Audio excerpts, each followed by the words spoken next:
الحمد لله رب العالمين والعاقبة للمتقين والصلاة والسلام على سيد الأنبياء والمرسلين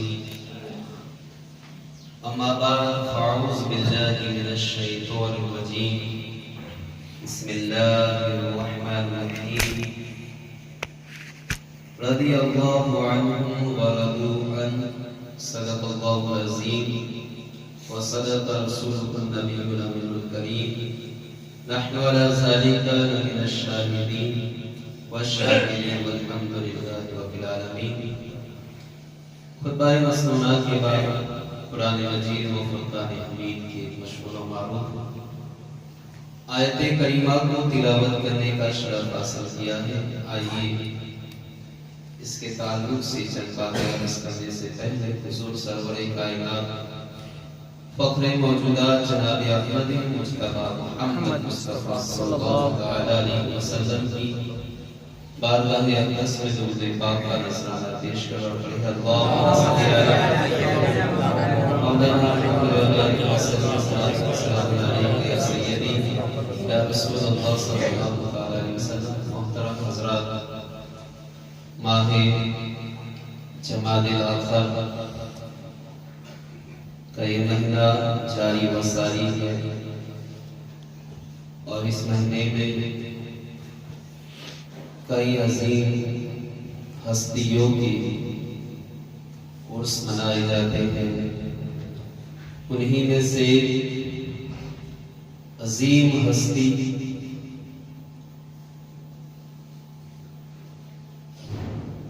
سید المتقین اصدق الصادقین خلیفہ اول خلیفہ رسول افضل البشر بعد الانبیاء حضرت ابوبکر صدیق رضی اللہ تعالیٰ عنہ کا یوم وصال اسی مہینے میں ہے. تو اسی مناسبت سے چند باتیں آپ کی خدمت میں عرض کرنے کی سعادت حاصل کروں گا. محترم حضرات، حضرت ابوبکر صدیق رضی اللہ تعالیٰ عنہ کا نام عبداللہ، کنیت ابو بکر ہے، لیکن آپ اپنے نام سے زیادہ کنیت سے مشہور ہے. آپ کے مشہور لقب عتیق اور صدیق ہے. اب آپ کو ابو بکر کیوں کہا جاتا ہے؟ تو اس کی کئی وجہیں ہیں جو علماء نے بیان فرمائی. بکر کا ایک معنی ہے موسم بہار کا پہلا پھل. چونکہ جب گلشن نبوت میں بہار آئی تو اس بہار کا پہلا پھل اور پھول آپ قرار پائے، یعنی حضور پر سب سے پہلے ایمان لائے. اس وجہ سے آپ کو ابو بکر کہا جاتا ہے. دوسری وجہ یہ ہے کہ عربی زبان میں بکر جوان اونٹ کو کہتے ہیں اور اس کی جمع ابکر اور بیکار ہے، جس کے پاس اونٹوں کی کثرت ہوتی، بہت زیادہ اونٹ ہوتے، یا جس کا قبیلہ بہت بڑا ہوتا، یا جو اونٹوں کی دیکھ بھال میں ماہر ہوتا، تو عرب والے اسے ابو بکر کہتے. چونکہ آپ کا قبیلہ بہت بڑا تھا، بہت زیادہ آپ مالدار تھے، نیز اونٹوں کے تمام تر معاملات میں مہارت رکھتے تھے، اس لیے آپ کو اور آپ ابو بکر کے نام سے مشہور ہو گئے۔ تیسری وجہ یہ ہے کہ عربی زبان میں ابو کا معنی ہے والا، اور بکر کا معنی ہے اولیت کی۔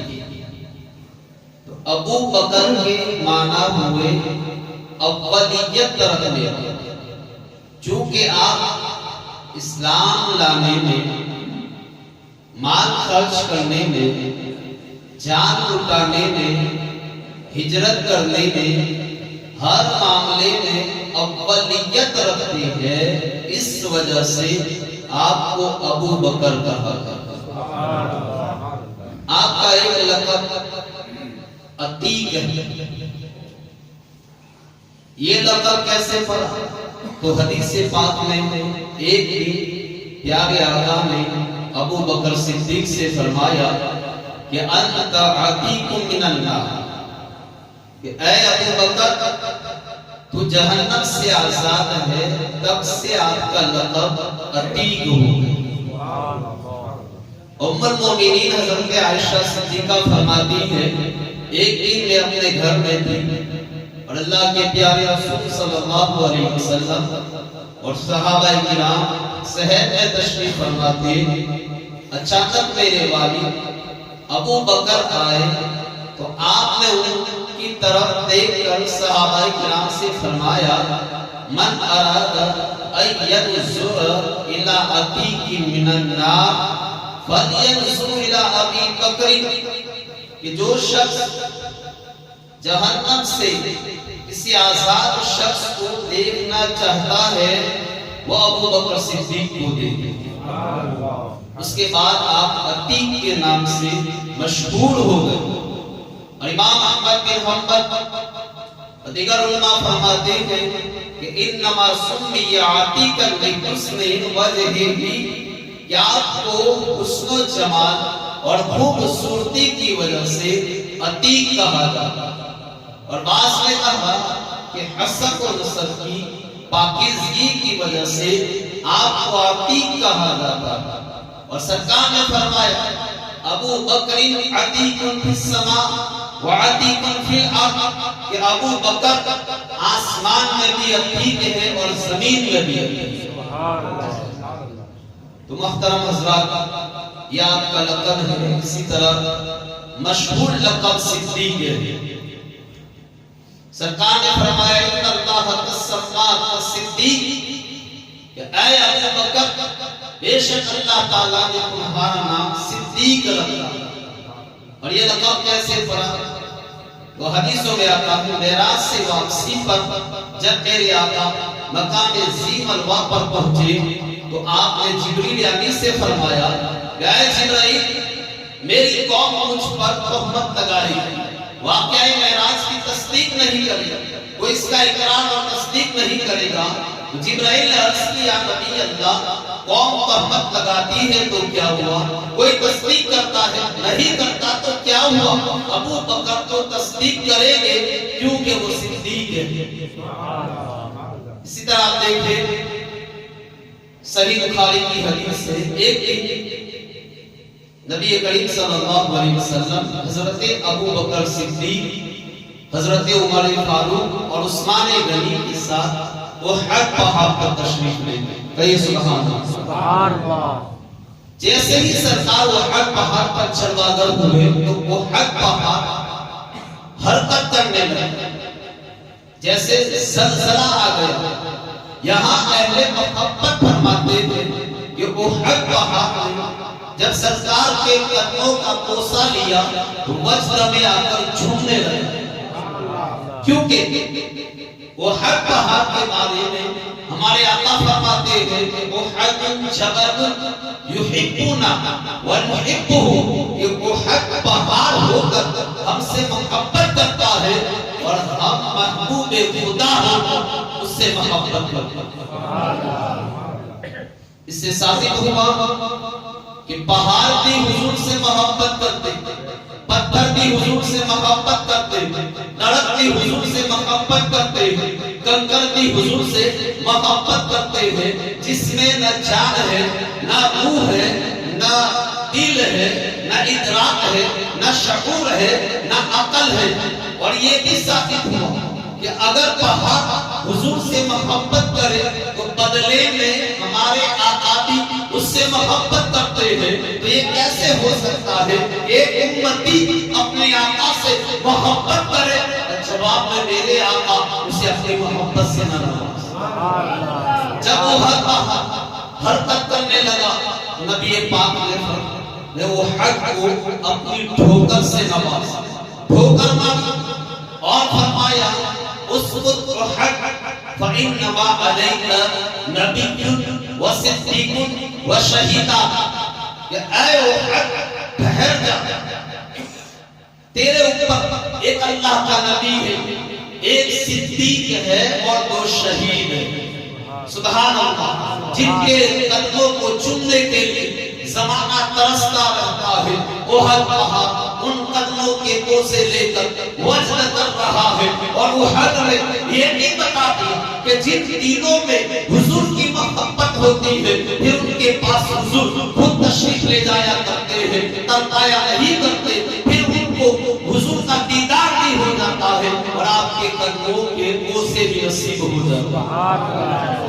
سرکار نے فرمایا وہ حق ٹھہر جا، تیرے اوپر ایک نبی ہے، ایک صدیق ہے اور دو شہید ہے۔ تو معلوم ہوا کہ تمام صحابہ کی صحابیت، عدالت، شرافت و قیادت کا اعلان ہمارے آقا نے زمین پر کیا، اور ابو بکر صدیق کی صداقت کا اعلان احد پہاڑ کی چوٹی پہ چڑھ کر کیا۔ آپ کے اسلام لانے کا واقعہ اس طرح ہے کہ آپ تجارت کے سلسلے میں ملک کے سامنے تشریف لے گئے، وہاں ایک خواب دیکھا، اس کی تعبیر کے لیے ایک راہب کے پاس گئے اور اسے خواب سنایا۔ اس نے کہا آپ کا نام کیا ہے؟ کہا ابو بکر۔ کہاں کے رہنے والے؟ فرمایا مکہ کا رہنے والا۔ کس خاندان سے تعلق ہے؟ فرمایا بنو ہاشم سے تعلق ہے۔ راہب کہنے لگا انقریب مکہ میں نبی آخر الزمان کا ظہور ہوگا، آخری نبی کا ظہور ہوگا اور تم ان کا دین قبول کرو گے، ان کے اتصال کے بعد تم ان کے خلیفہ اور وزیر ہوگے۔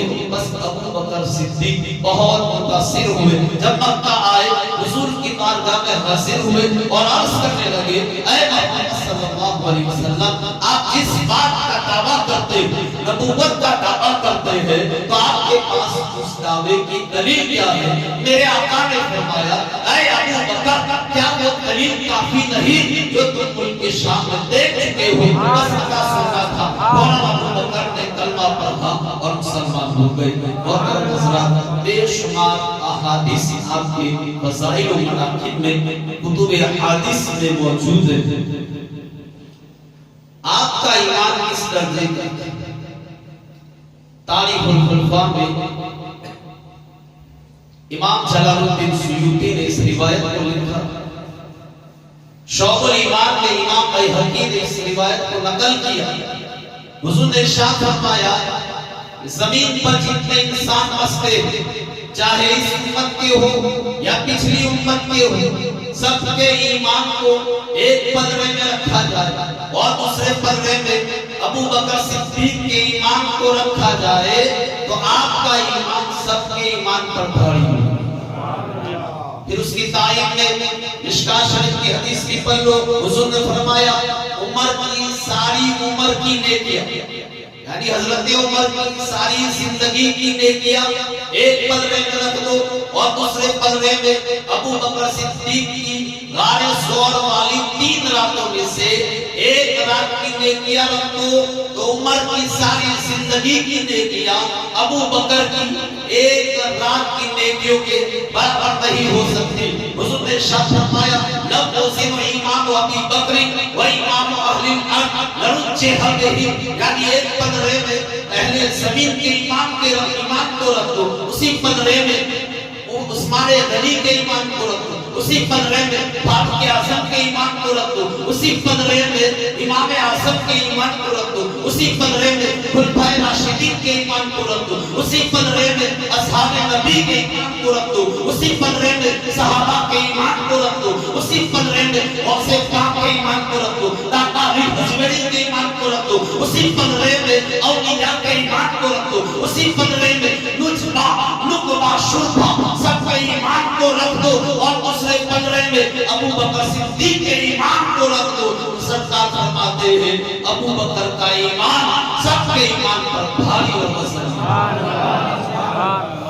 اور سرکار نے ارشاد فرمایا اچھی خصلتیں 360۔ جب اللہ تعالیٰ کسی بندے کے ساتھ بھلائی کا ارادہ فرماتا ہے تو ایک خصلت اس میں پیدا کر دیتا ہے اور اس کے سبب اسے جنت میں داخل فرما دیتا ہے۔ صدیق اکبر نے عرض کی یا نبی اللہ ان میں سے میرے اندر کوئی خصلت ہے؟ فرمایا اے ابو بکر تیرے اندر ساری خصلتیں موجود ہیں۔ حضور نے ارشاد فرمایا کہ جس نے اللہ کی راہ میں کسی چیز کا جوڑا خرچ کیا تو اسے جنت کے دروازوں سے اس طرح بلایا جائے گا کہ اے اللہ کے بندے یہ دروازہ تیرے لیے بہتر ہے۔ بس نمازی کو باب الصلاۃ سے پکارا جائے گا، مجاہد کو باب الجہاد سے بلایا جائے گا، صدقہ و خیرات کرنے والے کو باب الصدقہ سے پکارا جائے گا، اور روزے دار کو باب الریان سے پکارا جائے گا۔ حضرت ابو بکر صدیق نے عرض کی یا نبی اللہ کوئی ایسا ہے جس کو جنت کے تمام دروازوں سے پکارا جائے، باب الریان بھی کہے مجھ سے داخل ہو جا، باب الصدقہ بھی کہے مجھ سے داخل ہو جا۔ سرکار نے فرمایا ہاں اے ابو بکر تو ان لوگوں میں سے ہے جن کو جنت کے تمام دروازوں سے پکارا جائے۔ سنن ابو داؤد کی حدیث ہے ایک آقا کریم نے فجر کی نماز سے فارغ ہو کر صحابہ کرام سے فرمایا کہ آج تم میں سے کس نے روزہ رکھا؟ تو حضرت عمر نے عرض کی کہ یا نبی اللہ میں نے روزے کی نیت نہیں کی اور نہ ہی ایسا ارادہ تھا۔ تو حضرت ابو بکر صدیق نے عرض کی یا نبی اللہ رات کو فقط میرا ارادہ تھا اور صبح میں روزے سے، یعنی میں نے روزہ رکھا تھا۔ سرکار نے ارشاد فرمایا یہ بتاؤ آج تم میں سے کس نے مریض کی عیادت کی ہے، بیمار کی خبر لی ہے؟ تو حضرت عمر نے عرض کہ یا رسول اللہ ابھی تو ہم نماز سے فارغ ہوئے، مسجد سے باہر بھی نہیں نکلے، تو مریض کی عیادت کیسے کرتے؟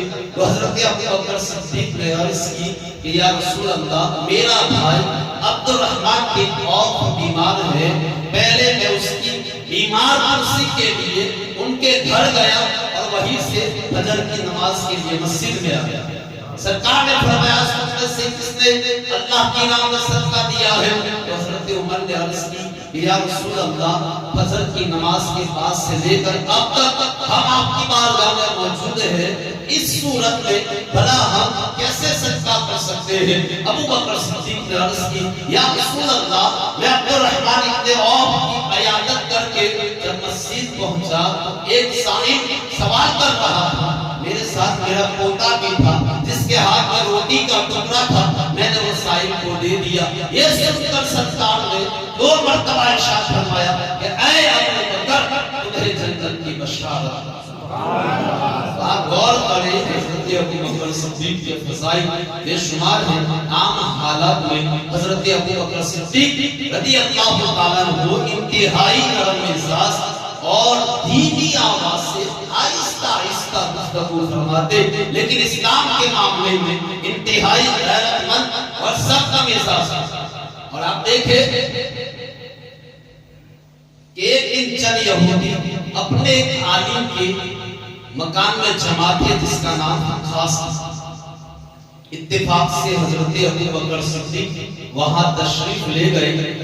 آپ نے موقع غنیمت جان کر اسلام کی تبلیغ شروع کر اور فرمائے خاص اللہ سے ڈر، اللہ پر ایمان لے آ، اور تمہیں معلوم ہے محمد صلی اللہ علیہ وسلم اللہ کے رسول ہے، جیسا کہ تمہاری کتابوں میں لکھا ہوا ہے خاص نے ازراہ نساء تمسخر اڑاتے ہوئے مذاق اڑاتے ہوئے کہا کہ اے ابو بکر کان کھول کر سن لے، ہمیں تمہارے خدا سے کوئی حاجت نہیں، ہاں تمہارے خدا کو ہماری حاجت ہے، ہم اس کی طرف نہیں جھکتے بلکہ وہ ہماری طرف جھکنے پر مجبور ہے، ہمیں اس کی مدد کی کوئی ضرورت نہیں، ہاں اسے ہماری مدد کی ضرورت ہے، اگر وہ ہماری مدد سے بے نیاز ہوگا تو ہمارے مال بطور قرض کیوں مانگا؟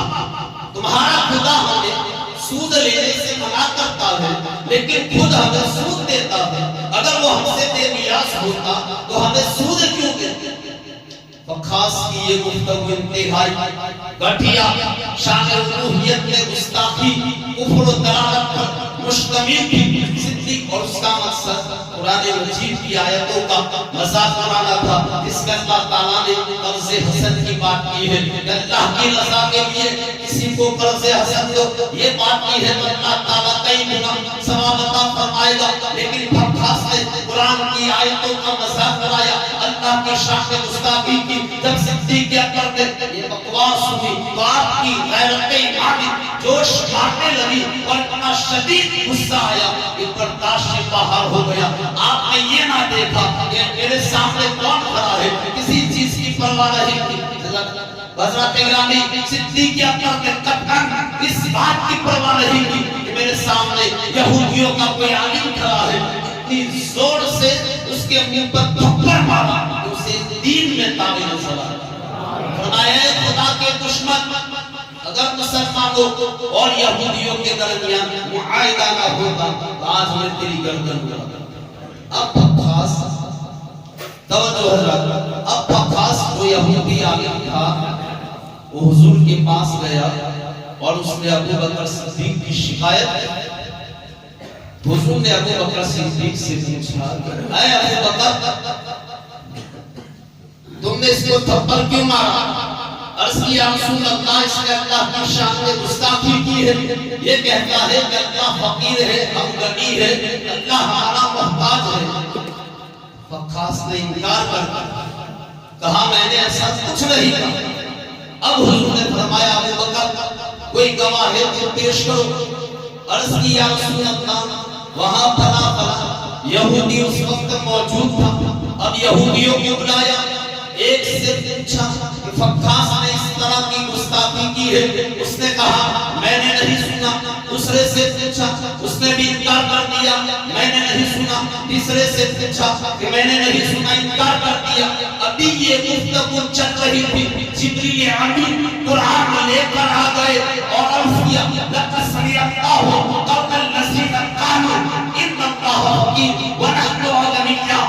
عرض کی یا نبی اللہ، اللہ فرماتا ہے کہ یہ کہتا ہے میں نے نہیں سنا، یہ کہتا ہے میں نے نہیں سنا، لیکن اللہ فرماتا ہے کہ ہم نے ان کی بات کو سنا ہے۔ صدیق اکبر سچے ہیں، اللہ تعالیٰ نے وقاص کے رد میں اور صدیق اکبر کی تصدیق میں قرآن مجید کو نازل کیا۔ سبحان اللہ۔